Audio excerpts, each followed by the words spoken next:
This will be a talk through of a guild raid fight against a legendary 5 Mortarion that I have completed in this guild raid season. And when I say talk through, that just means that I'm going to just shuffle through the replay step by step and flag up anything that I've done in the replay that I think is worth mentioning in terms of helping understand why I'm doing what I'm doing and why it might be good to do against this boss. I haven't called this, I've got my series on the mechanical raid team, and I've called the entries in that series parts of a guide. I'm not going to call this a guide because frankly I don't understand the behaviour of Mortarion well enough to really go into the level of detail that I'd like before I deign to call it anything like that. And if you've looked at that playlist I have recently, I've done videos on Mortarion before, and I've now labelled those as obsolete. And that is due to a recent change in Mortarion's AI that has fundamentally changed the way the battle plays. And if you don't know what I'm talking about, what has happened since then is that his behaviour has been changed so that he no longer just doggedly, sort of with blinkers on, just tries to hit psychers with his normal melee attack. Now, that in two ways was extremely useful when fighting him, because not only is it one of probably the weakest part of his toolkit, his normal melee attack, his AoE abilities are extremely dangerous and damaging, so you could seriously reduce the amount of damage that he was producing and firing off at your summons and other characters. You could focus his attention solely on Eldrion, and of course because his focus is solely on Eldrion and he has quite a large model, you know, he's got a 7 hex base and he's trying to hit Eldrion in melee. That's sort of an inherently quite he's quite limited in the number of ways he could do that, so that makes him really easy to bait into certain positions. And as a chronic master baiter, I would use that all the time. It's one of the most effective things you can do, you can have at your disposal in guild raid fights, is a reliable and easy way of baiting a boss. So now that's no longer available. I've had to completely change the way that I approach fights. And the problem with using admechs whilst trying to bait Mortarion now is that he has a very strong propensity to attack summons with his Plague Wind or Reaping Scythe. And that means that if you're trying to get summons out early with your admech characters, then it's hard to protect them, keep them out of range of his abilities. Just in general, he'll often have multiple positions he can move to where he can hit the summons from, and more often than not, those will be positions that you don't want him to be in. A lot of maps it's quite limited in terms of the numbers of places you can get him to move to that are actually good in terms of having, you know, adjacent high ground and not being sort of too cramped in so that your characters get killed or suppressed by the lantern, for example.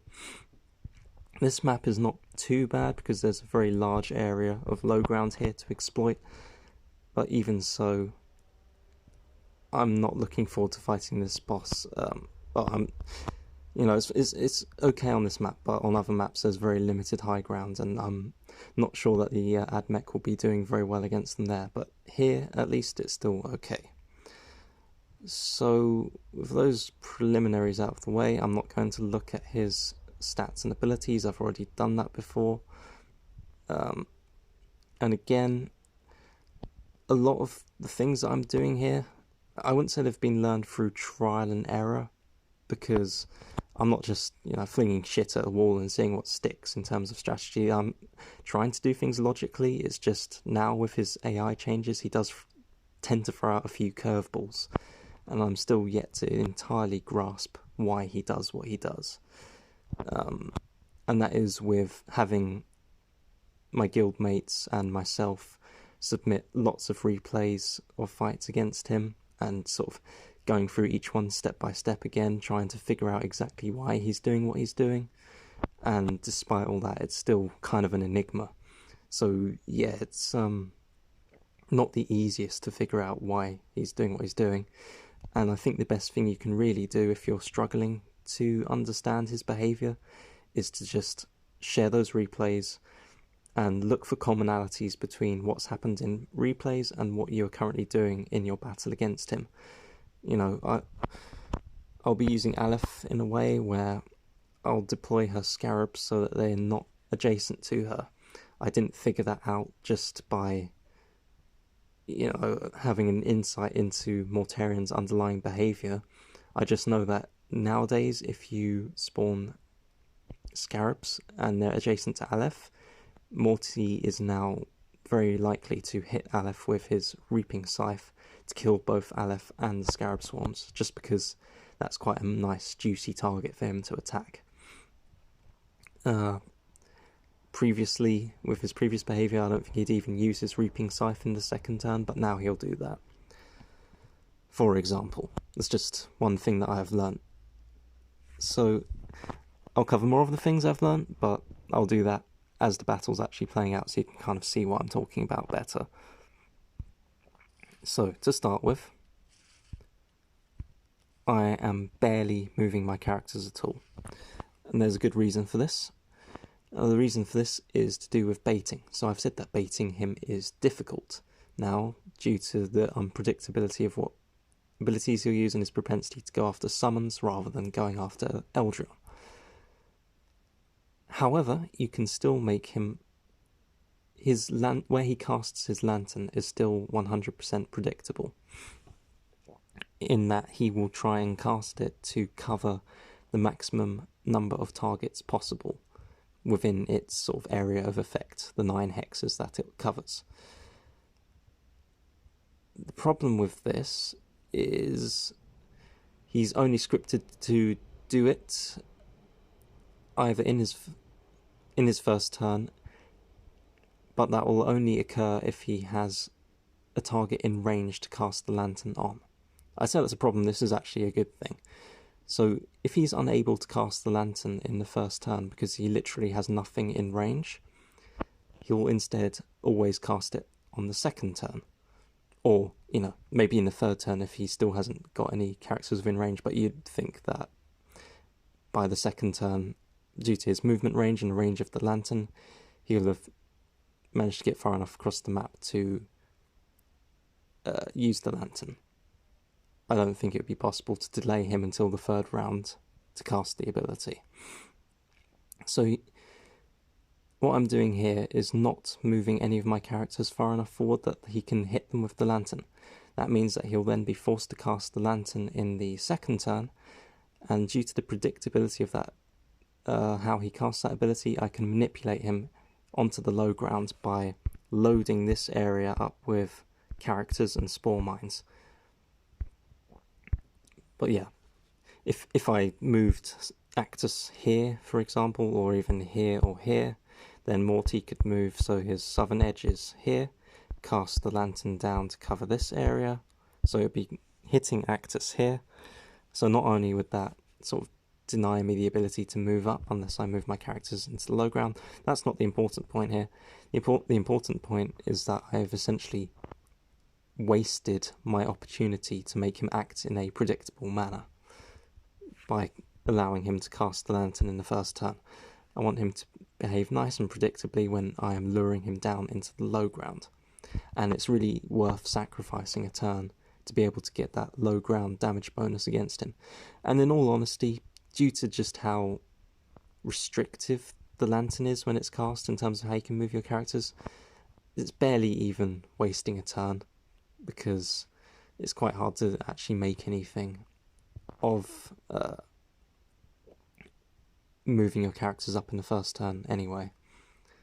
So, you know, if I move my characters so they're all sort of in this area and he sort of moved down here and cast the lantern, what can I actually achieve as a result of that? Probably not very much. Whereas having a delay of a turn in comparison to getting that 50% extra damage bonus from all of these hexes and all of these hexes for ranged attackers, it's a really good trade-off. So that's what I'm aiming to do.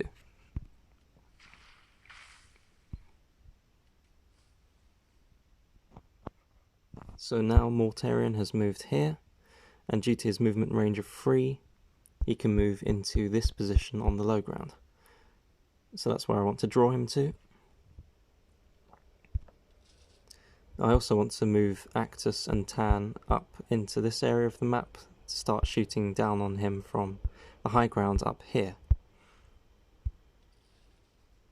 And I can afford to move them up this way because there aren't enough units in this area for him to want to cast the lantern in this direction. So just to tip the odds further in the favour of him casting the lantern where I want him to, from the position I want him to, I'm moving my characters here. And Ro is not moving there in aid of getting him to cast the lantern, but it is moving Ro here is something I'll need to do, and I'll go over why that is in the next turn. So if you look at how things are positioned now, I've got, if Mortarion moves into this space, he can cast his lantern to the south and cover Eldrion, this Spore Mine, and Aleph. So now I'm going to sweeten the pot a little more by putting another Spore Mine here to give him 4 targets to hit if he casts it in that direction. I think he would cast it anyway, even without the extra Spore Mine here, so if you don't want the additional danger of the Spore Mine here potentially being turned into a Poxwalker, then I don't think it's strictly necessary to put one here in hindsight, but I'm just doing it in the replay anyway, because I can't go back in time and tell myself that I'm a twat.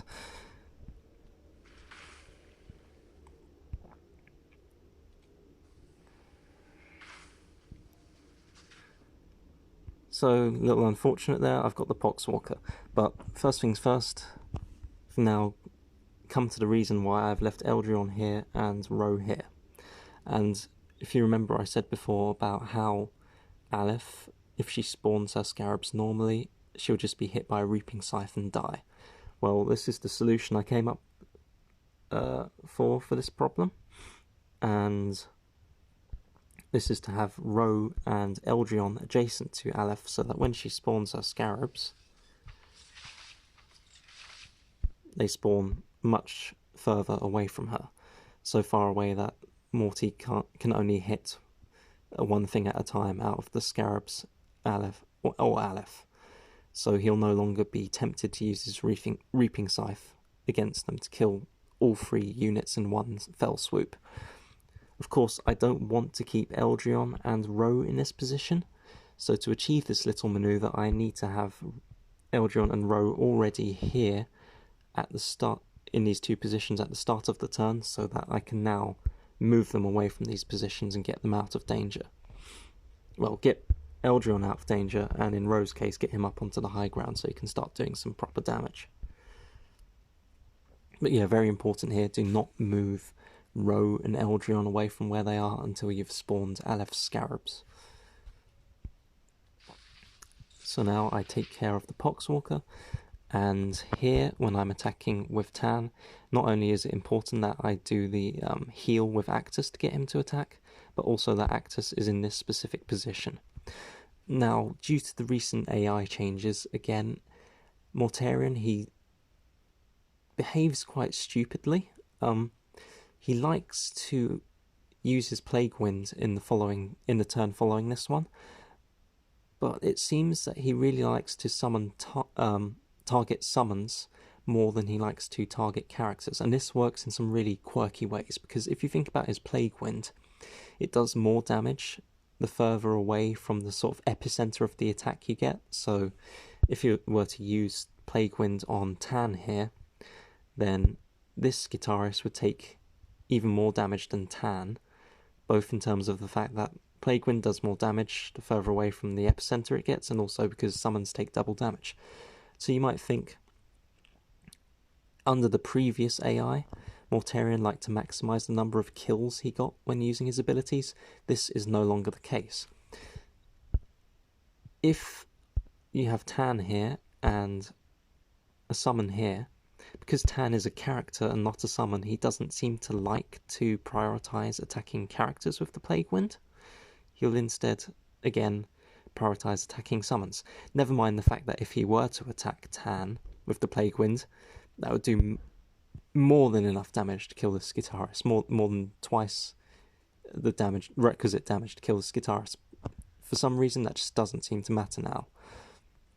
So that's something I've noticed. So just carry on with the replay. So now I'm going to be hitting Mortarion with Tan. I'll move Ro up to the high ground to start exploiting the high ground damage bonus. And of course get his attack out. And this is why healing Tan with Actus for his first attack was important, because I want to move him over this way. Oh, of course, I forgot to mention, the important thing about having Actus here is that due to Tan's deployment rules of Skitari, he prefers to spawn his Skitari in a 12 o'clock position. And by spawning a Skitaris into the 12 o'clock position, he'd be spawning it where Actus currently is. So putting Actus here forces him to instead spawn the Skitaris here. And because the Skitaris has been spawned at range 3 from Mortarion, due to his behaviour that I just described, he won't be directly attacking the Skitaris, which means there isn't a possibility of it being killed, which, due to the damage of his Plague Wind, it's entirely possible for it to be one-shotted by that ability.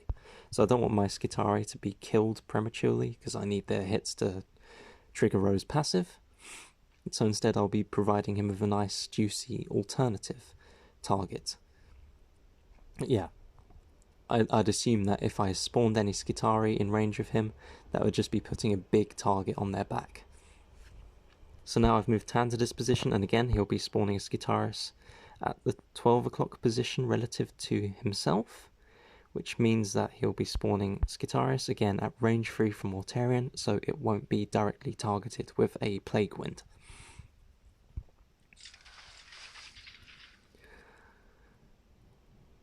So I've got all these summons out, and I need to provide him with an alternative target.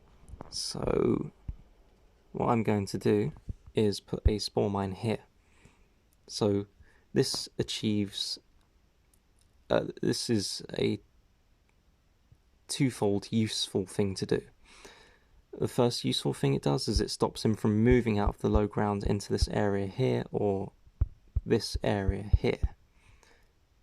However, it is also at 2 range from Mortarion, which means that at the start of the next turn he will use his Plague Wind on the Spore Mine to kill it, due to his propensity to target summons and boss's general liking of overkilling their targets. And just as a minor aside, I've moved Eldryon over here. You might be tempted to move Eldryon here instead, so that you can benefit from Doom against Mortarion at the start of the next turn when all your summons are attacking Mortarion, and you're getting all those procs of Ro's passive. However, Mortarion, nowadays he can use his Reaping Scythe in the second turn when I don't think he ever really used to do that. And if you have Eldryon standing here, well, he likes to use Reaping Scythe against Psykers, and Reaping Scythe can hit targets adjacent to his primary target. So he'll see Aleph, and he'll think, if I hit Aleph, I can also hit Eldryon with my Reaping Scythe. I like to hit Psykers, so I'm going to do that. So all that will happen if you move Eldryon here is that he'll hit Aleph with Reaping Scythe and kill both Eldryon and Aleph. So that's no good, you don't want that. So you just have to bite the bullet, accept the fairly minor, in the grand scheme of things, loss of damage from moving Eldryon out of Doom range. But then of course you've got Aleph and Eldryon alive for the rest of the battle, which is a lovely trade-off that I don't think anyone would not want to make. So that's the whole setup that I've got here now. And Morty, being a big dumb idiot, has attacked that Spore Mine to essentially no benefit to himself. Now, the healing options for Ro in the rest of this fight are very limited, and so I'm going to have to make sure that he's in good condition now. And that means healing him up with Aleph, because as you can see with Tan, I've now got a lovely shell of 4 summons around him, so I want to start making use of Conqueror mode as soon as possible. At this point there's no reason to start spawning in extra summons, just due to Mortarion's ability to punish grouped up summons so easily, and the fact that they often, just the fact that they'll often get themselves killed en masse. So you can't really ask for any better than having 4 summons to activate with Tan, so make the use of it whilst you can. And so need to heal up Ro, which means moving Aleph adjacent to him to try and heal him with his passive. In this situation, there's the possibility of Aleph healing this Scarab Swarm with her passive instead, in which case you're just going to have to use Aleph's manual heal on Ro. It is important at the start of the next turn that Aleph has enough health to survive the contamination aura that does damage to all enemies adjacent to Mortarion. So if, say, you moved Aleph over here and her passive healed this Scarab Swarm, so you had to use her targeted heal to heal Ro, if she's at less than half health in that situation, then she's probably going to die as a result of the contamination aura, which means that it will then make further baiting of the lantern more difficult. So what the upshot of this is that you're just going to need a tough Aleph to make the most out of this fight. If you don't have a tough Aleph, things will go slightly worse. They won't be horrendous, they won't be end of the world terrible, it'll just reduce your damage significantly compared to what I'm able to do here. But yeah, having a good strong Aleph is definitely required here. So re-establishing Doom on Mortarion before I do anything else. The good thing about moving Eldryon here is that he can't be hit in melee by Mortarion. Now, there is a possibility, because the Scarab Swarm was deployed onto this hex in the previous turn, Scarab Swarms do have a propensity to obviously split, so if this one splits, the original swarm will be stuck on this bit of barbed wire, and having Eldryon standing next to that is not a good idea, again, due to the reasons I talked about before with him, Mortarion using Reaping Scythe to splash damage and kill Eldryon. So I'll just cover how you might want to counteract that as well. But in this situation, Eldryon is not in any danger of being hit by any of Mortarion's attacks, and furthermore, in the next round he'll be using his lantern. So again, that's not something that you need to worry about just yet in this fight. So Eldryon's got Morty nice and doomed, and is not in any danger. So now there's a question of healing Ro, and here I got lucky by the passive healing Ro, and I was happy with the amount of health that Aleph had, to the point where I thought I didn't need to heal her up, and instead I attacked with her. But again, before I do that, I'm going to be using Conqueror mode, and I'm predicting that I'm only going to have a lot of summons around for a couple of turns, so now is the perfect time to use Ro's active. And now it's time to get a lot of mechanical hits in, and a lot of lovely damage out of Ro's active ability. You can see the damage racking up here.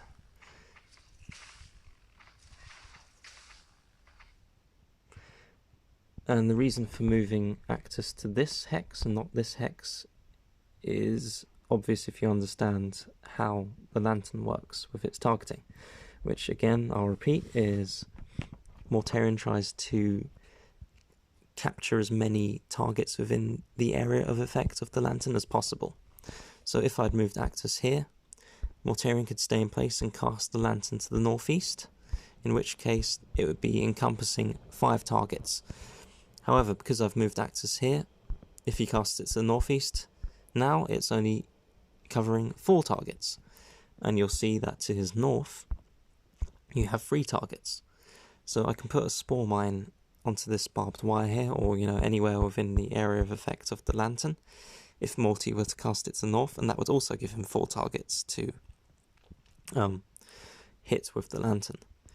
So for Morty, it's a toss-up between casting the lantern to the northeast or the north, because he'll have an equal number of targets in both directions. And luckily for me, he decides to cast it to the north, and that seems to be consistent. So that's why it's important to have Aleph alive, because you need to stack the deck in the favour of him casting the ability to the north. If Aleph dies, you'll only have 3 targets here for him to cast the ability towards, so that's no good. You will be casting it to the northeast, which means that Tan will be dying once he casts the lantern. And the reason for that is that, well, when he's casting the lantern, you'll be in a situation where you just want to get as many attacks out of Tan's Conqueror mode as possible, so it's worth letting him die from the lantern just to get those glorious 4 activations from the summons, whilst Ro's active is still online. So if you do end up in that situation, just keep at it and try and maximise the damage you can get out of Ro's active, and don't worry about the fact that Tan is going to be dead in the last turn.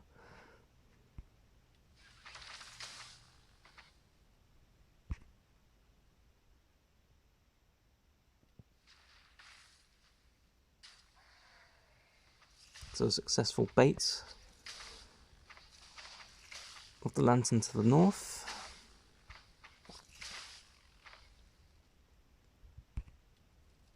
So moving Aleph out of the way. Now here I attack with Aleph, and I'm happy to do that because at this point it doesn't matter if Aleph dies. And in fact, when Aleph dies, she explodes, and that counts as a mechanical hit, which triggers Ro to attack again.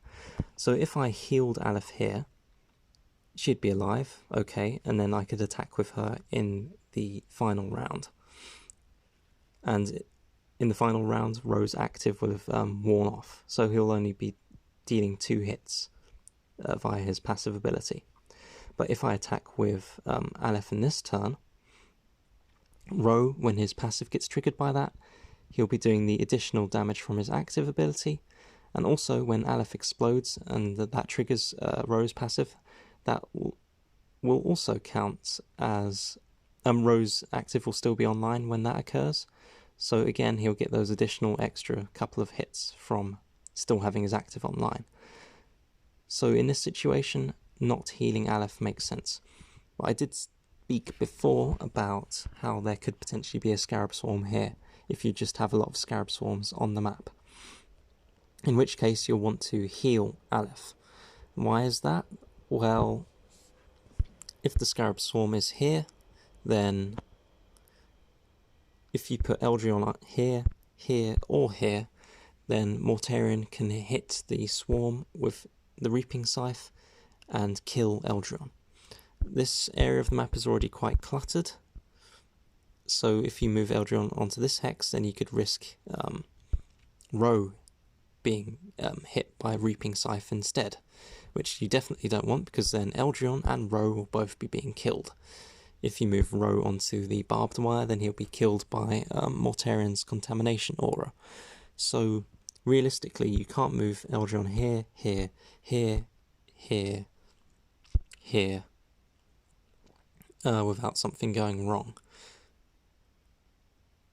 So the only place that is good for Eldryon to move in that specific situation is onto this hex.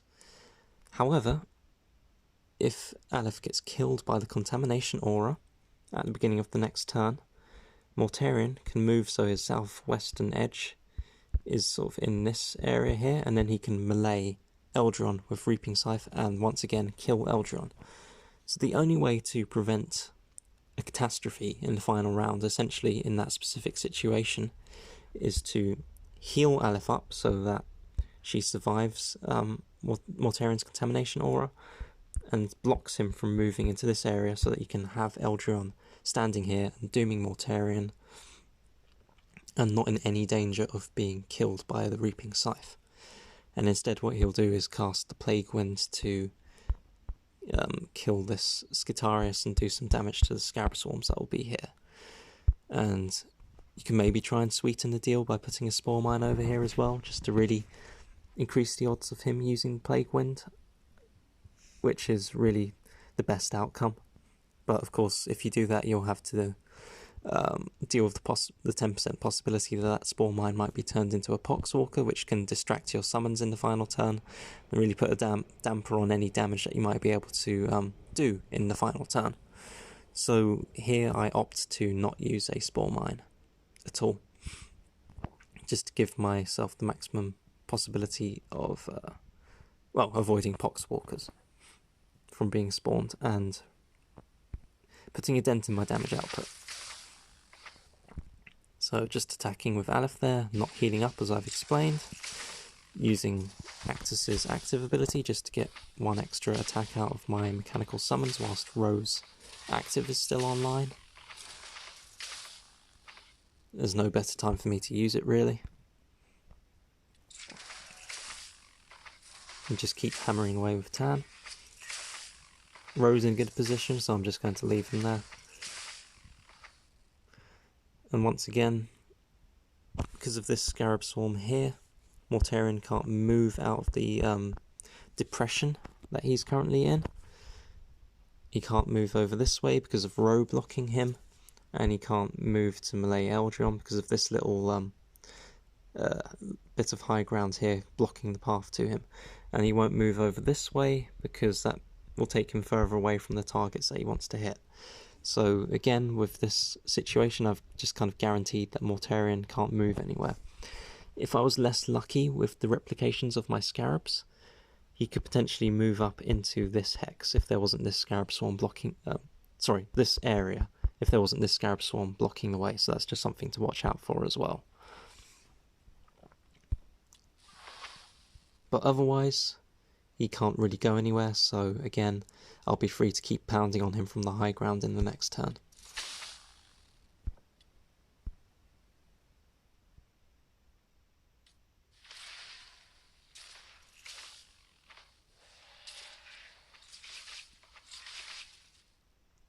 So as you can see, there's just a funny quirk of how the game works. When Aleph exploded,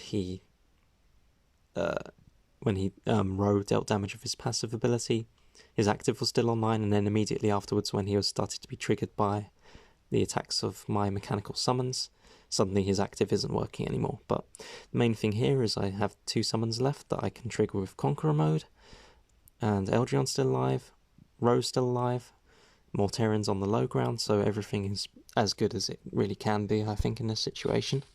And now it's just doing a little bit more damage to round out the battle.